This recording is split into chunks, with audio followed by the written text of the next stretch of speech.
I think that people, or even as young as youth, they should know what sex is and what's God's intention about sex and the beauty of sex. And the beauty. Man, it's amazing. I'll only introduce my partner if I'm ready to engage her. Us as guys, we like to brag about you there. Yeah. Okay. You know what I'm saying? So, if I can't now brag, you know what I'm saying?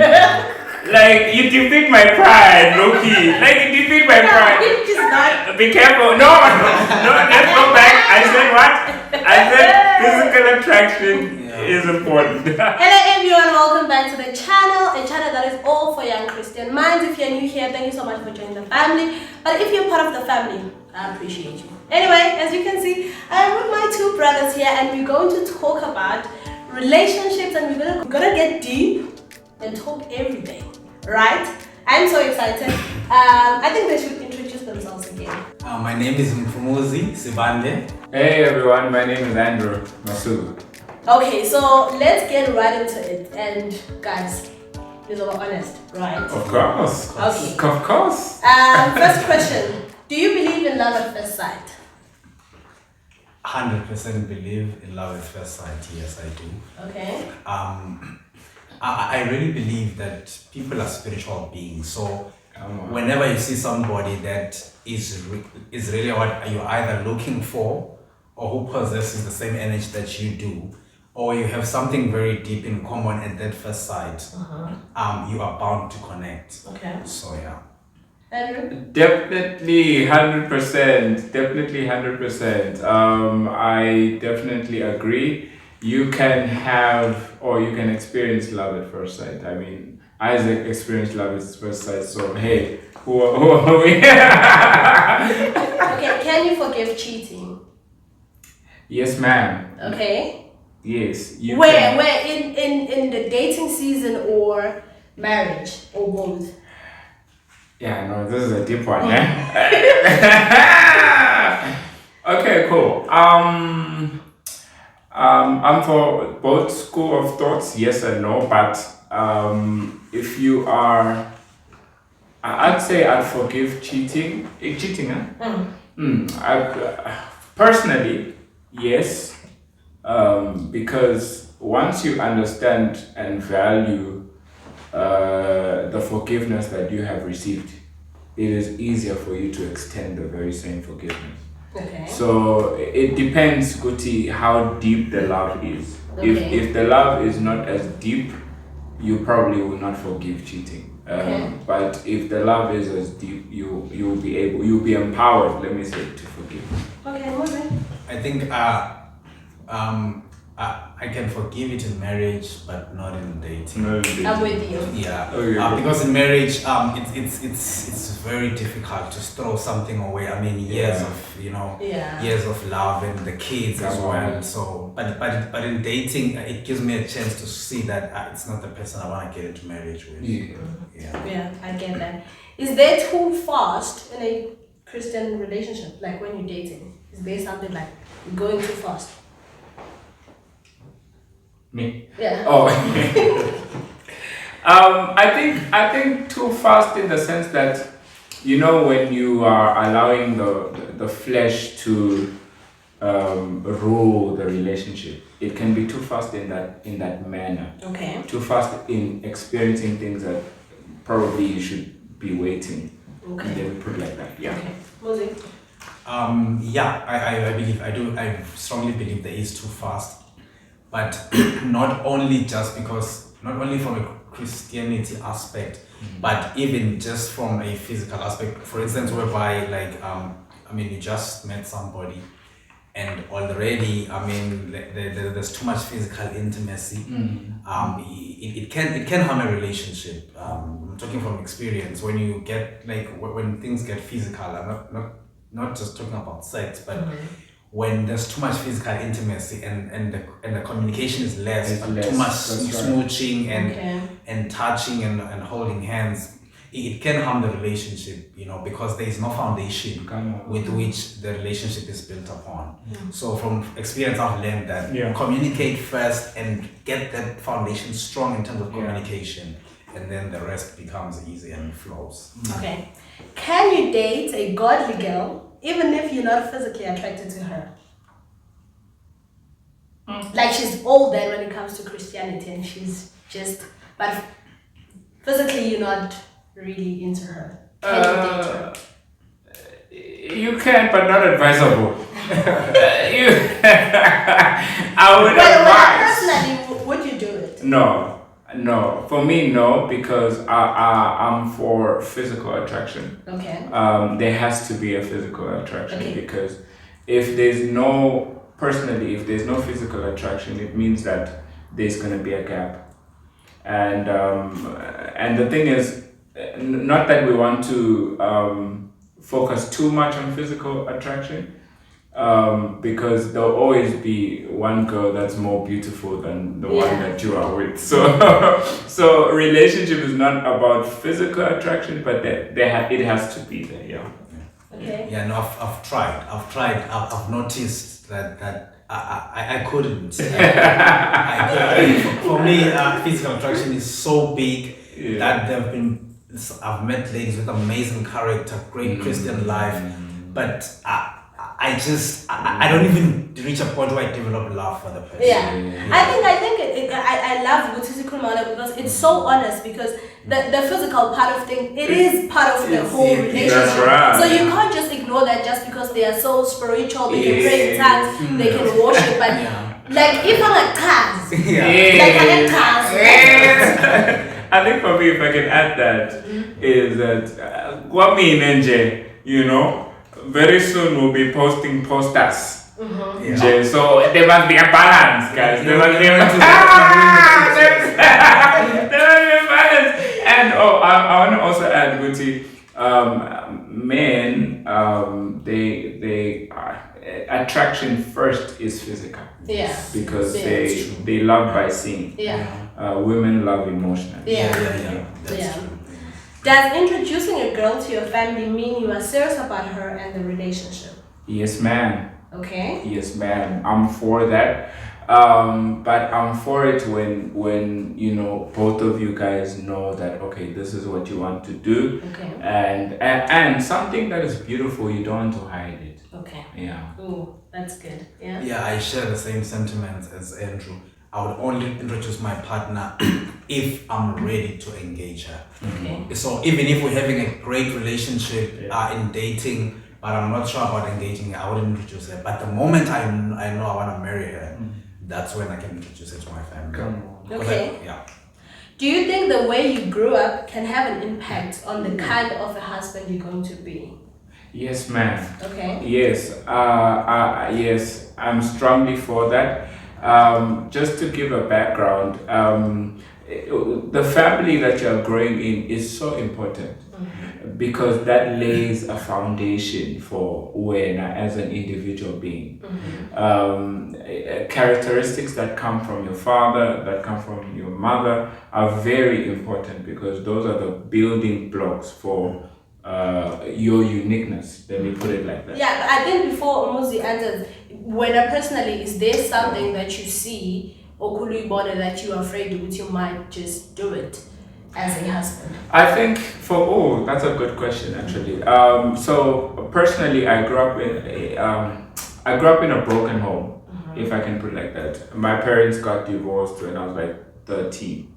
So those are one of the fears that creep in when I think about relationships, Guti. Oh my goodness, am I going to follow the same path, or am I going to do the same thing, or is my family going to break apart? There's always those little foxes that you think about. So yes, no, definitely it does have an impact. Yeah, it does have an impact a lot. It's mostly what has been modeled in front of us growing up. I was talking about a certain guy from church. I partially agree with him, but not fully. And then he said to me that when I look for a partner, I must look for somebody who grew up with both parents. But then the reason that I partially agree, but the reason I don't fully agree is because some people really grow up in broken homes, and it is not their choice. Yeah. But the question is, has the girl that I will meet, has she dealt with it to a point that it doesn't affect our marriage? Yeah. If it doesn't, then we're good to go. So yes, I very much agree. It has a huge impact, but it's also, growing up from a broken home can be the greatest motivation to want to make your marriage sweet. Yes, For instance, okay, my parents are very much married and been married for 30 years plus. But one of the things, obviously, I mean, I'll observe certain things and be like, okay, you know, this area I can improve on it when I'm the husband. And then also it doesn't matter what they still together. What matters is the love they show. Because if they are broken but they're still together, it teaches you something else. It matters that they are in love. You see love. You see how they fight and how they forgive each other. That is important. Not just to they are still together, but they are constantly fighting. They are constantly like I think if I can add on the parents thing or on the family thing is the fact that, you know, I have conversations with a lot of people, even my siblings. But one thing that I've constantly heard is with the men, I want my husband to be like my dad because he treated me like a princess. You know what I'm saying? So there's always a reference. There's always a reference somewhere. Okay. Do you think there's a need for the church to teach about sex? And if yes, when? Before or after marriage? Yes, there's a definite need for the church to teach about sex. I think before. Okay. I think before because it lays a foundation. You don't have to be explicit. But I think that people, or even as young as youth, they should know what sex is and what's God's intention about sex and the beauty of sex. And the beauty. Man, it's amazing. And the beauty. When you know the ministry of the bed, I usually I call it the ministry of the bed. when you know the purpose and the beauty behind it, man, it fuels you to want to save yourself from marriage. There's a great need. I recently attended a men's conference in Pretoria, and they were talking about sex, and it really made me to like even hunger to marry and to look forward to it. There's a great need. There's a great need. Reason being, Christian ladies are most men. Statistically speaking, most men come from a wealthy background where they were very much sexually active prior to marriage. And most ladies don't have past sexual encounters, especially those who are Christians now. Like very few have past sexual encounters. So the men are complaining that the ladies are not like they are not pleasuring them. You know, they are too conservative. Where sex is concerned in the bedroom once getting married. You know, so they get too spiritual. Like when it's time for the bedroom, you know, let's pray first. So if a lady marries a guy who was very wild sexually in the world, and the guy gets saved, and then the lady becomes conservative, it will definitely remind the guy of the girls that they used to be intimate with in the world. So it's very much important. So I would say before marriage. I think that is so true, because I think for me, I always talk with my family about this. For me, I'm so looking forward to marriage, but I fear sex so much. I think that I also agree with you. We should talk about it. And we are being told that it is a good thing for married people. Like you should look forward to it in marriage, because there is this stigma of just sex is wrong, but they don't explain it to us. But it's wrong if you're not married. But in marriage, it is actually beautiful. God allows it. God is actually happy about it in marriage. So there's this thing, because now I realize it's okay. I am looking forward to married life, having my husband, but then when I think about sex, I can feel good. I might be that wife who says, let's play first. It's because that's how I feel. I feel like it's this dirty thing. I feel like it's violation. I feel some type of way. So if we are being told that it is actually good when you are in marriage, it's a beautiful thing. It's how you experience each other. It's how you get to be one. So, but because we don't talk about it, it's like it's so big. So we then what do we do? And then it's worse if I'm still a virgin, he's still a virgin, and we are here with like, what do we do? Anyone comes and we're like, okay, what do we do now? Because now we must have sex, and now we're like, okay, where do we even start. So I also agree with you. We should speak about it. And Jobu Shomo, it is true for girls who didn't experience sex as well. Yes. I can tell it's going to be difficult for me, my future, because I'm like, so but if I get all these teachings from even married people, even married women that talk to young women who are still not married, to say sex is beautiful, sex is how you get one, sex is a gift from God, and all these things, and then you actually get excited because I can't wait to experience it with my husband. If I may add, there's one pastor said sex is a caveat of intimacy. So let me explain that. I think before churches teach about sex, they have to teach about emotional vulnerability. Yeah. That's right. Because sex is the end product of a couple that have been vulnerable to each other emotionally. That's right. Now, this is the danger.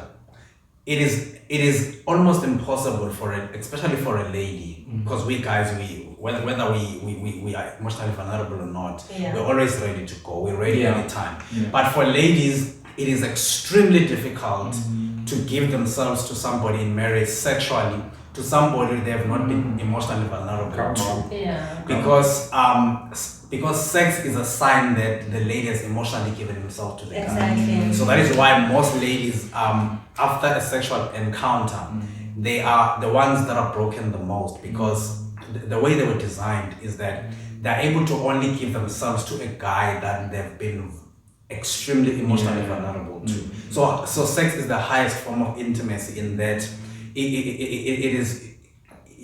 What can I say? You make yourself emotionally naked to somebody. I think if I can add something as well, just two things, Guti. I've learned, Guti, if you don't know the purpose of a thing, you are likely to abuse it. And I think that our generation is ignorant in this area. And that's why we are abusing it so much. Because as you're saying, Guti, men, we think of this thing and it's like so wrong, and so in, and it's embarrassing. And it's, but basically when we begin to know the purpose of it, we'll actually use it better, or we'll just know how to use it, and we'll respect the boundaries that have been placed, by God. Can you approach a girl that has been suggested to you by your pastor? Like I'm Andrew. Interesting. Right now. Very interesting. Can you approach that girl? Would you think about it at least? I would think about it. Okay. I would think about it. Let me be with that team. I would think about it, because obviously the leaders that God has placed for us, there's got to be a level of trust.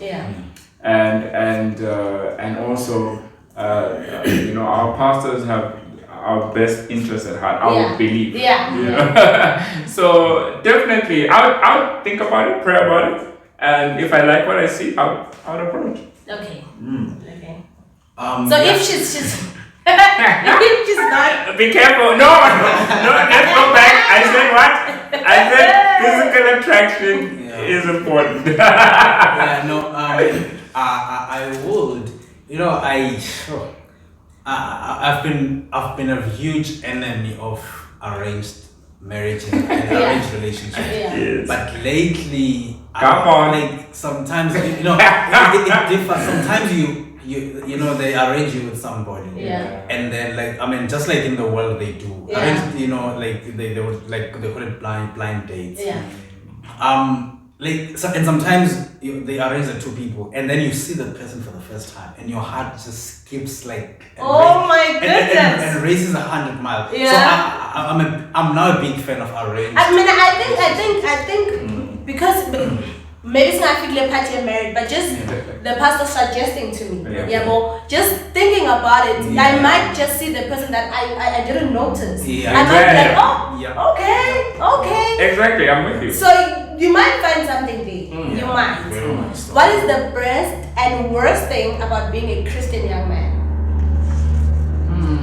I think being a Christian young man, the best and worst thing is one word: expectation. Okay. There's a lot of expectation when it comes to a Christian young man. Yeah, there is. And it's like we are expected to be holier than thou.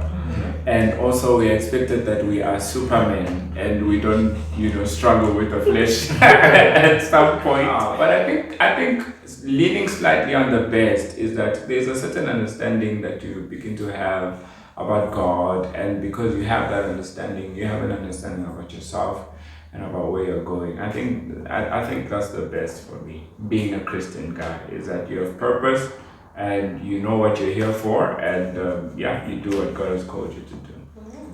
Yeah, for me, I think the worst is I would agree with Andrew, like expectations, especially when the expectations are beyond. Yeah. And also how the ladies sometimes react to us when we ask them out. It seems like it's a bad thing. Like, why would you hallelujah in church? Yeah, and now you hey, brother. So it's almost as if I don't know how Christian guys are supposed to propose. Because when you ask somebody out on a date, it often seems like when a here church, you just came for the lady. You just came to scout out the ladies. I thought you had a good relationship. Yeah. I thought you were one of the good ones. Yes, exactly. It's especially those. Actually, it goes both sides, because the ladies in the world were like, oh, we were running away from guys like you, and we didn't find you in church. Yeah. We ran away from the world, hoping church is safe. Yeah. And then the girls in church think, you've got a demon or something. Yeah. So that's the worst part. Yeah. And then the best part is, I would say the best part is really self-control. It's something that I'm really enjoying. Come on. Because you have boundaries, but at the same time, why do you think those boundaries are there to abuse you or deprive you of nice things? Yeah. But then later on, you realize that the boundaries are there to protect you. Yeah. So I'm really enjoying being like having self-control. Just being able to control yourself from that most beautiful girl at work. Just knowing that those boundaries are there to protect you and not to harm you. I think I want to confess that's the part of when guys approach us, we think okay, because when I've been in church all of my life, so I'm not really shaken by just guys at church. Okay. But then a pastor or like junior pastor, no, but you're a man of God. Yeah. What are you doing? Yeah. I still have that thing. I remember this young man of God one time.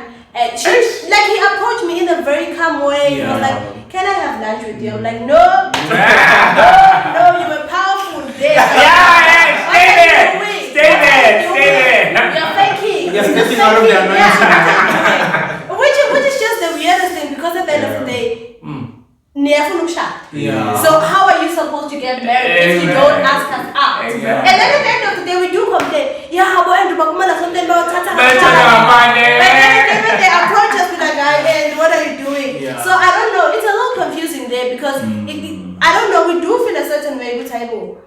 Like, is this real? Yeah. Why are some asking? Maybe we are about. Yeah. But then at the same time, we do need to understand. At the end of the day, you do want to get married, and you're gonna approach us because we are there. Yeah. So I have an example for that one actually. So I approached this other girl, and then she was like, Andrew, I just see you as a pastor. I'm like, oh no. Like, is there days where you don't see me as a pastor? You know what I'm saying? I think it does messes with the mind if I usually see you there, just this powerful guy, just preaching, just ministering, and then when you step out of that and say, "Can we have coffee?" I can't really take it, because I'm like, unless if I didn't know you had that side, like we just meet like Sunday, in a conference, you're not preaching, not doing anything, you approach me, then I can take it, and then I'm like, exactly. But if I think that's the first thing that comes in our mind. Am I the right person? Are you sure you want to ask me out? Sure. So I think that's the good in our minds. Do you prefer makeup or no makeup at all? For me, I prefer makeup. as long as makeup is not your identity. Okay. Yeah. I look beautiful, like look pretty for me. Yeah. Like I want Look to. smart. Yeah. Like yeah. I want to be like head over heels, man. Like like look pretty. Okay. Yeah, no, I have nothing against makeup. I actually find it more beautiful. Yeah. Okay. Yeah, but I think also it's good for the girl to really see if makeup suits them Suits well. them. Yeah, because some are Woo! some are. I'm not laughing, by the way. Yeah. It is true. Okay, do you guys like gifts? Like, is that a thing for you? Do you like us when we give you gifts? Like on your birthday or anniversary, do you like gifts? I think for me, yeah. Okay. I think I appreciate. But personally, I'm a giver. Okay. So I like being the one giving gifts. Okay. Yeah, bro. But if I receive something, like for me, for so long, I had to even work with this thing with the Lord because I struggled receiving. Okay. Even like compliments. Okay. I struggled receiving compliments. Until I figured that I was proud. I had pride, you know. And once I doubted that in my heart, I started like I'm for gifts. Give me gifts. Give me anything. But Okay. I'll probably agree with the gifts. Yeah. Yeah, I have the same challenge with Andrew. Like my love language is okay.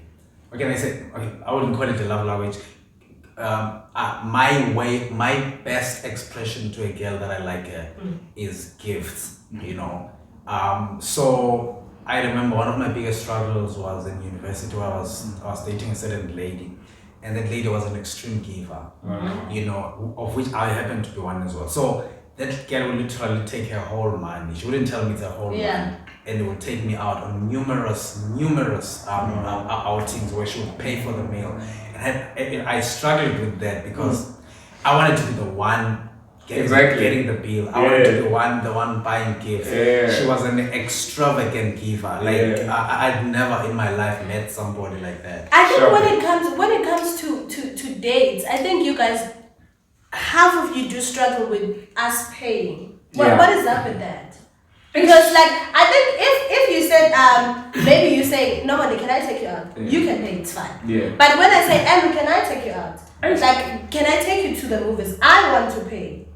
Yeah. No, if I don't have money, I can say we can split. But if I say Andrew, can I take you out? It means I want to pay for what? I want to pay for the movies. I want to take you out. So that you relax and I do everything. But you guys struggle with that. Because I think that people like you are like 1%. I think, girls. The 1% that Mina Brown's still waiting for that girl that says, let me take you out. Oh, bro, I'm still praying for that one. But I think the reason why we struggle, honestly, is just pressure from society. And pressure of you have to be the man, and part of being the man, you have to take care of your girl. You know, and just pressure from that side, being a man, and from the world and society. Because I think for me, if I would date a guy that is maybe not financially stable, I would literally do everything. I would take him to dates, we would do picnics, I would pay. But my problem is, how would he feel about it? But my thing is, I can't afford, we can't just stop having nice time, we can't just stop having this good time simply because you can't afford, but I can. Let's do it. Let's do it. But a lot of guys don't really like that. No, and then definitely, I mean, they call it male chauvinism. We do have an ego. We do have an ego problem. I know myself, I do have like a bit of an ego problem. The problem is also that a lady can take you out. Thankfully, I've never had the experience. But a lady can take you out and pay, and then go tell her friends and that you didn't get the meal. Get the bill. But you see that is just that's the problem. That's the issue. And then hey Mgani. Because it will definitely make him feel small. When you actually read a Proverbs 31 woman, she's actually the one that is in the forefront. Yeah. She's the one that is in business. She's the one that is at home. Yeah. She's doing that. But all that to say, I'm not saying that that's what women should do. Please don't get me wrong. But but in all that, you know, everything that she does actually is to empower her man. Because her man is sitting at the gates. Now, when you sit at the gates, it's a place of leadership. It's where things are decided. You know, he's empowered at the city gate because of what she does. Yeah. Well, I think it is. I think when it comes to this, ladies should empower the men more, and not just. It mustn't be a trophy that she paid or she did this for her man, but rather always thinking about how can I empower him. Yeah. Okay, what can you say are the do's and don'ts in a Christian dating season? The do's and don'ts. Besides sex, obviously. I think that's the only one. The don't is only sex. For me, okay, cool. Let's start with the physical. Yeah. Sex, definitely don't. It's advisable that you guys wait for marriage and in the boundaries of marriage. And then do's. Do's for me, communicate. As much as we can. I always ask I ask my friend Guti, Gadin Kulmanga, you know what I'm saying? Guti, when they're going through the rocks and everything, you find that at the bedrock of any relationship that's failed, you find that communication was not key. Yeah. You know. So do's, definitely communicate. I think another do is to spend time to get to know each other. Okay. And the thing is, not only in the physical, not only emotionally, but spend time knowing each other in the spirit as well. Okay. You can know each other in the spirit. If you guys are compatible in the spirit, everything begins to align. But tendency, we start from the flesh, like me, physical. But make sure that you are compatible spiritually, because that's what initially must carry the relationship when you move into marriage. So I'll leave the rest to the bro. Okay, well, I would say the do's is partly when the relationship gets stronger, be accountable to a leader above. That's right. Yeah. That is for protection, it's not for control. Yes. And then another do's is that I would encourage like a lot of group dates with other Christian couples. That's good. But if they are boring, like they just bring you guys down, because if you are this couple that is bubbly, that just want to experience things, you want to bungee jump, you want to do this, and they always want to just sit at the restaurant. What do you do? No, like there's always gonna be one couple that is like that is very much that you can relate to. Especially if especially if that couple is like a friend of like a mutual friend for both of you. Okay. Yeah. Just lots of group dates are very like they bring a lot of strength in the relationship. And one of the reasons for this is that if I'm dating you and I'm always with you, one way or the other will bore each other. Because if I'm always chilling with you, there's always gonna be pressure for you to just like be fun and all these things. Yeah. But if we're chilling with another couple, then the attention and the pressure is off you, and we're able to just like blend in together and also learn from the other couple as well. And then the dons is, firstly, do not quickly open up emotionally. Don't quickly just casually open up, because also if you open up emotionally, it takes the mystery out of the relationship, because exactly there's nothing mysterious. The moment mystery is gone in a relationship, the relationship is bound to get boring. So make the other partner to still yearn to know more about you. You know. And then another don't is obviously physical intimacy. In terms of sex, just like avoid sex as much as possible, because also sex will make you not to be able to know a person well. Once the sex, it will blind you to knowing who the person really is. I think I want to comment on the communication part. I think I think for me, what I've realized is that's not really the problem. The problem is hearing. Oh, come on. Are you hearing what I'm saying? Oh, come on. When we are talking, Yes. when I'm saying, Andrew, I don't like this. Yeah. Are you hearing me? Come on.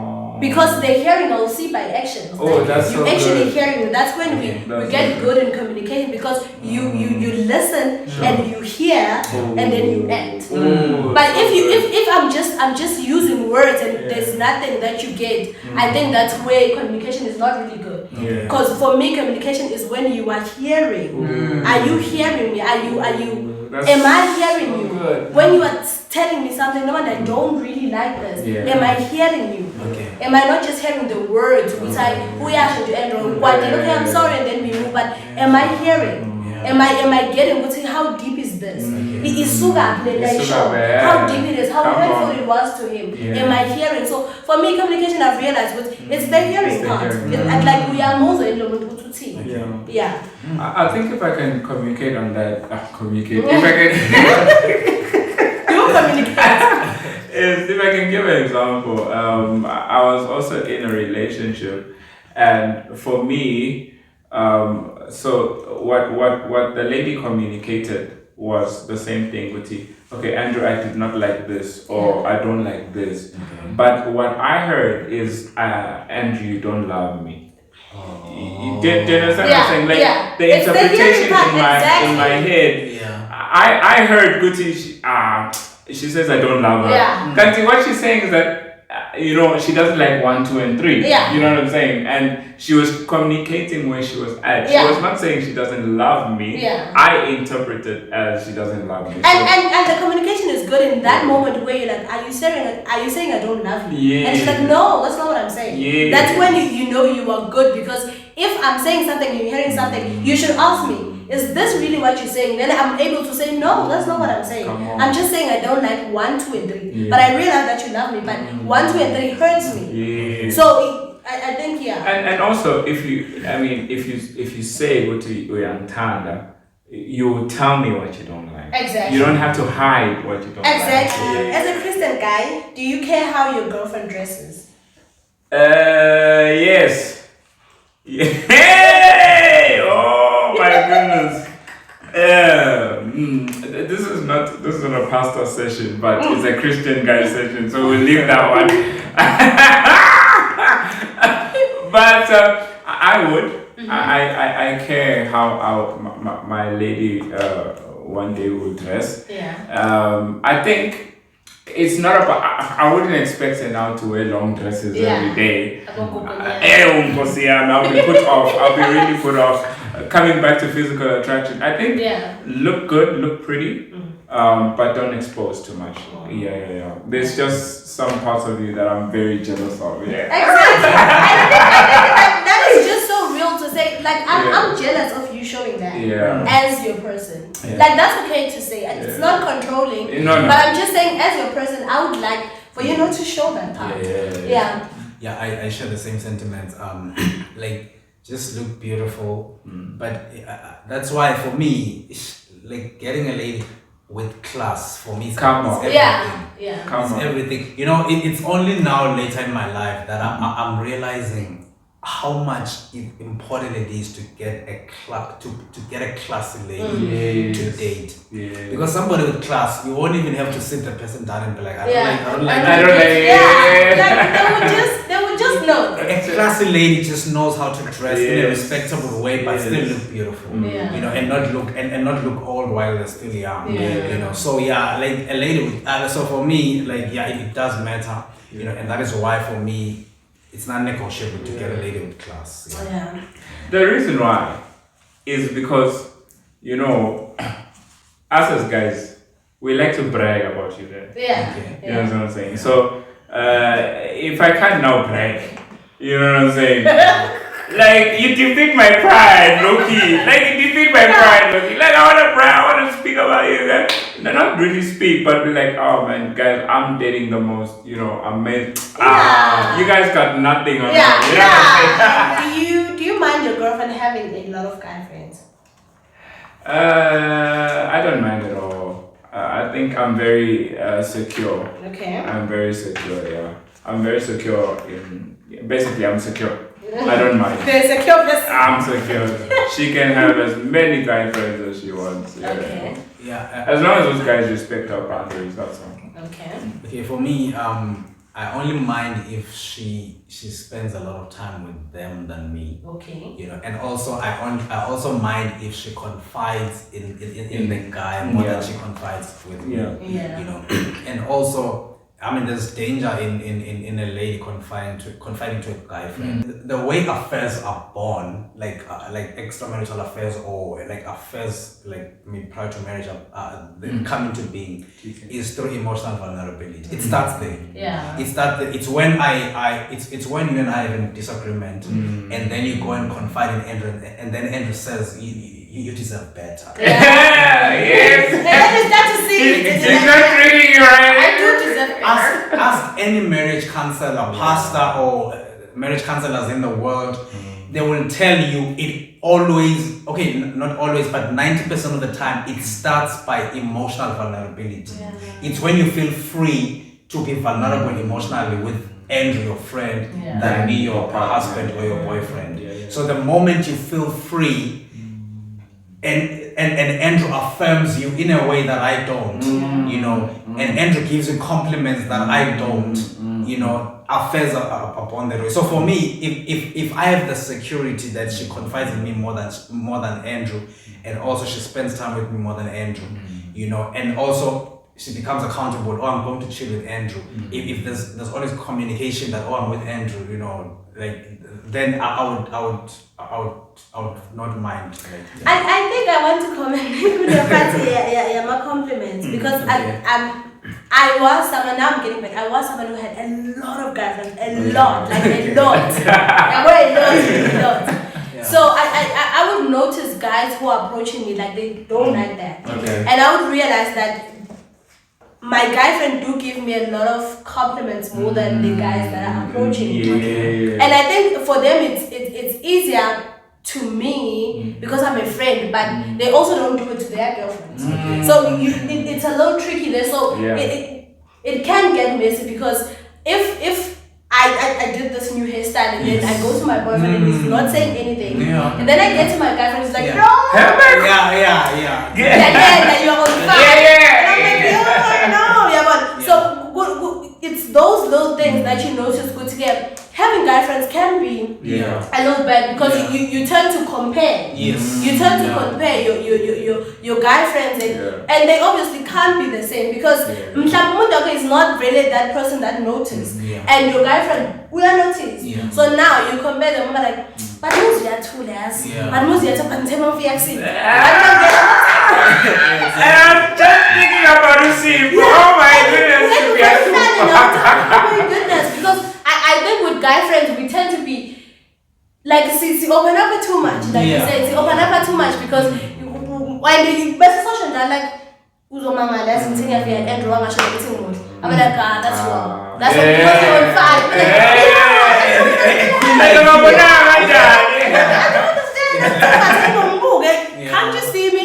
So I'm about to be the best of the comparison and and we've seen situations whereby a lady would look at a guy and be like, this one will be my friend for the rest of my life. Nothing can ever happen between us. And then when the guy starts being a safe space, you know, when the guy starts giving you compliments, gifts, slowly. And one thing I've realized, I'm not saying ladies are easy. I'm not saying that at all. But one thing I've realized, it's not difficult for a lady to fall in love. It's really just do the right thing. Just respect her. Be her safe space. You know, shower her with gifts if she's a gift lover. You know, it's not difficult for her to fall in love. Like a lady who's treated well is bound 90% of the time is bound to fall in love with that guy. Yeah, so true. One thing you wish girls understood about guys that you feel they don't. Bro? Can I go first? Yes. That guys don't like they don't like nagging. You know, so if you tell a guy to change a light bulb, you know, just leave until at least 3 days before you talk about it again. Don't talk about it in the morning, during the day. But if I say, babe, change this light bulb now, I ask you now, and then you don't do it. Obviously, minutes later, I'm like, babe, the light bulb. After an hour, I'm like, okay, babe, leave the light bulb. I'll do it myself. Because that's how we are. Sometimes that's how we are. No, that's an issue, Sissy, because the thing is, it's not that we did not hear you. Yeah. But the fact that it is now repeated. Yeah. Now I feel like, no, let me just wait a little bit. Yeah. Let me just wait a little bit. Because as what you're saying, it becomes a nagging thing. Yeah. If you nag, it's probably not going to I think, okay, I think this is a whole conversation. It is. I feel like maybe that's why we don't understand each other. Yes. For us, if I say, Andrew, you go to town, bring back a burger for me. Okay. And then you don't bring it back. I feel like you're not hearing me. Okay. Yeah. For me, automatically, you're not hearing me. So he tells her in that sense, it was okay, so Andrew, I just speak and he doesn't hear me. Yes. It's either he ignores me or what I'm saying maybe it's not that important to him. So it automatically, we jump to, okay, what I'm saying is not important. So if I say, Moses, please change this light bulb and you don't, I'm like, okay, so it means what I'm saying is not important to you. Because if it was, you would do it. But for you, if I say it again, now it's nagging. So I think we don't understand each other. You know, I love how, and this is a Christian talk show, so I can quote the Bible. I love what the Bible says about this. It says it's better for a guy to live on top of the roof than to be in the same house with a nagging woman. Yeah. I take huge offense to nagging. In fact, I once broke a relationship because of nagging. Wow. You know, for me, like, thing is, first of all, as guys, we don't want ladies to perceive as if we are children. Yeah. Kids need to be told repeatedly. So, But sometimes you guys like children. To be honest, sometimes we do feel like because like as the light bulb thing. Yeah. If I would say to my 6-year-old, yeah, boy, go and sit there or go back, go to sleep. Yeah. And he still watches the TV. I'm like, boy, go back, go to sleep. And he's still not doing it. And if you do the same thing, while we have a 7-year-old here, I'll definitely treat you like a kid. Because I'm like, babe, change the loud boy and you're quiet. Boy, go to sleep, he's quiet. I'm like, okay, these people are the same. Because I speak, they don't listen. So sometimes we do feel like you guys want to be treated like kids. So that's sometimes, and we understand it is a problem. Because sometimes I talk to you like a kid, but sometimes we feel like you guys push us there because we say things and you don't act. Yeah. But I think we guys want. Okay, let me speak from my perspective. What I want is for the lady to trust me enough that I am mature enough to have heard you the first time and to act on what you said. But also just give me time because even if it takes you 3 days. The problem is that we do, as guys, we do things in order of priority. Yeah. You know, we always prioritize. You know, and sometimes because like sometimes I may be tired at the time that you say that. Yeah. You know, for me, I want my girl to trust me so much that I am mature enough to have heard you the first time. Yeah. I remember this one man said. He's a very famous person, very successful. Yeah. He says that you know, he doesn't like it when his wife follows him all around and say, do this. Yeah. You know, because he says it may activate his weakness. Okay. You know, and then he reacts physically. Okay. You know, and most men, to be honest, their biggest weakness physically is exposed by a nagging woman. Okay. It triggers something in the men. You know, even born again men, they will tell you that once they are nagged repeatedly, it triggers their weak point. Yeah. And even ladies have their weak points, guys have their weak points too.